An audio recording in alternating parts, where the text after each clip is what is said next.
saya Kirby Mamesa, mahasiswa dari kelas A2 semester 4, Fakultas Hukum Universitas Pembangunan Indonesia Manado, dengan nomor induk mahasiswa 1974-2010-75. Pada saat ini saya akan membahas sedikit mengenai materi hukum perbankan yang telah saya dapat selama semester ini. Berikut adalah pembahasannya. Pada saat ini kita akan masuk dalam materi hukum perbankan. Pertama, mengenai pengertian hukum perbankan. Menurut Undang-Undang Nomor 10 Tahun 1998 tentang perubahan atas Undang-Undang Nomor 7 Tahun 1992 tentang perbankan, menyatakan bahwa perbankan adalah segala sesuatu yang menyangkut tentang bank, mencakup kelembagaan, kegiatan usaha, serta cara dan proses dalam melaksanakan kegiatan usahanya. Menurut Muhammad Jumhana, hukum perbankan adalah sebagai kumpulan peraturan hukum yang mengatur kegiatan lembaga keuangan bank yang meliputi segala aspek dilihat dari segi esensi dan eksistensinya, serta hubungannya dengan bidang kehidupan yang lain. Menurut Munir Fawdi, hukum perbankan adalah seperangkat kaidah hukum dalam bentuk peraturan perundang-undangan, jurisprudensi, doktrin, dan lain-lain sumber hukum yang mengatur masalah-masalah perbankan sebagai lembaga dan aspek kegiatannya sehari-hari, rambu-rambu yang harus dipenuhi oleh suatu bank, perilaku petugas-petugasnya, tugas dan tanggung jawab para pihak yang tersangkut dengan bisnis perbankan, apa yang boleh dan tidak boleh dilakukan oleh bank, eksistensi perbankan, dan lain-lain yang berkenaan dengan dunia perbankan. Dapat disimpulkan bahwa hukum perbankan adalah keseluruhan norma-norma tertulis maupun tidak tertulis yang mengatur tentang bank, mencangkup kelembagaan, kegiatan usaha, serta cara dan proses melaksanakan kegiatan usahanya. Sumber hukum perbankan terdiri dari sumber hukum tertulis dan sumber hukum tidak tertulis. Sumber hukum tertulis terdiri dari Undang-Undang Nomor 7 Tahun 1992, JOU, Undang-Undang Nomor 10 Tahun 1998 tentang perbankan. Yang kedua, Undang-Undang Nomor 23 Tahun 1999, JOU, Undang-Undang Nomor 3 Tahun 2004 tentang Bank Indonesia. Yang ketiga, Undang-Undang Nomor 24 Tahun 1999 tentang lalu lintas devisa dan sistem nilai tukar. Yang keempat, KUH Perdata yang terdapat dalam buku 2 dan buku ketiga. Yang kelima, KUH Dagang khususnya buku 1 tentang surat-surat berharga. Yang keenam, Undang-Undang Nomor 37 Tahun 2004 tentang kepailitan dan kewajiban membayar utang. Yang ketujuh, Undang-Undang Nomor 5 Tahun 1962 tentang perusahaan daerah.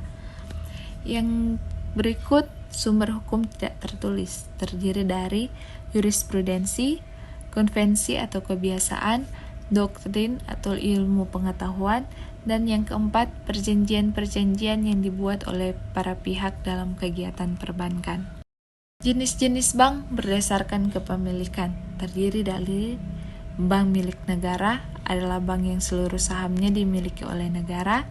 Yang kedua, bank pemerintah daerah adalah bank yang sahamnya dimiliki oleh pemerintah daerah. Bank milik pemerintah daerah yang umum dikenal adalah Bank Pembangunan Daerah atau BPD. Yang ketiga, bank swasta nasional adalah bank yang sahamnya pada umumnya dimiliki oleh swasta nasional. Yang keempat, bank swasta asing adalah bank-bank umum swasta yang merupakan perwakilan atau kantor cabang bank-bank induknya di negara asalnya. Dan yang kelima, bank umum campuran adalah bank umum yang didirikan bersama oleh satu atau lebih bank umum yang berkedudukan di Indonesia dan didirikan oleh warga negara dan atau badan hukum Indonesia yang dimiliki sepenuhnya oleh warga negara Indonesia dengan satu atau lebih bank yang berkedudukan di luar negeri. Kita masuk dalam lembaga keuangan non-perbankan. Yang pertama, asuransi. Asuransi adalah suatu perjanjian dengan mana seorang penanggung mengikatkan diri kepada seorang tertanggung dengan menerima premi untuk memberikan penggantian kepada tertanggung karena suatu kerugian, kerusakan, atau kehilangan keuntungan yang diharapkan yang mungkin akan dideritanya karena suatu peristiwa yang tidak tentu. Yang kedua, pegadaian.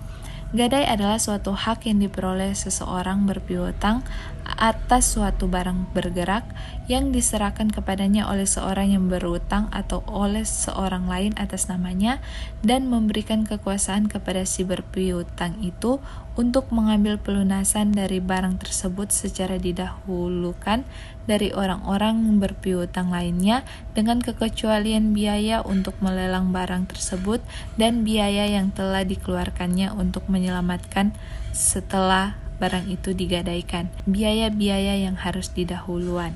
Yang ketiga, dana pensiun. Badan hukum yang mengelola dan menjalankan program yang menjanjikan manfaat pensiun bagi pesertanya. Yang terakhir, mengenai sumber dana perbankan di Indonesia.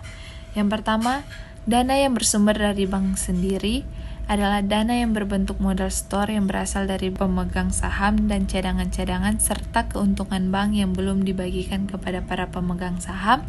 Yang kedua, dana yang bersumber dari masyarakat luas adalah dana yang berhasil dihimpun dari masyarakat dalam bentuk seperti giro, deposito, dan tabungan. Yang ketiga, dana yang bersumber dari Bank Indonesia sebagai bank sentral, yaitu terdiri dari kredit likuiditas Bank Indonesia yang disingkat dengan KLBI, kedua bantuan likuiditas Bank Indonesia yang disingkat dengan BLBI, dan yang ketiga kredit atau pembiayaan berdasarkan prinsip syariah jangka pendek. Yang keempat, dana yang bersumber dari lembaga keuangan bank dan bukan bank, yaitu terdiri dari pinjaman antar bank, call money, dan pinjaman dana dari luar negeri. Setelah hasil pembahasannya diucapkan terima kasih. Kalian baru tamat SMA atau SMK dan masih bingung mau kuliah di mana dan jurusan apa, atau mau mencari tempat kuliah dengan biaya yang terjangkau dan fasilitas yang memadai, namun dengan tenaga didik yang profesional. Nah, dalam video ini aku akan merekomendasikan universitas swasta yang berada di Kota Manado, yaitu Universitas Pembangunan Indonesia Manado. Di Universitas Pembangunan Indonesia Manado terdapat 6 fakultas, yaitu Fakultas Hukum, Fakultas Keperawatan, Fakultas Teknik, Fakultas Sosial Politik, Fakultas Pertanian, dan Fakultas Sastra. Ayo segera daftarkan diri Anda bersama kami di Universitas Pembangunan Indonesia Manado.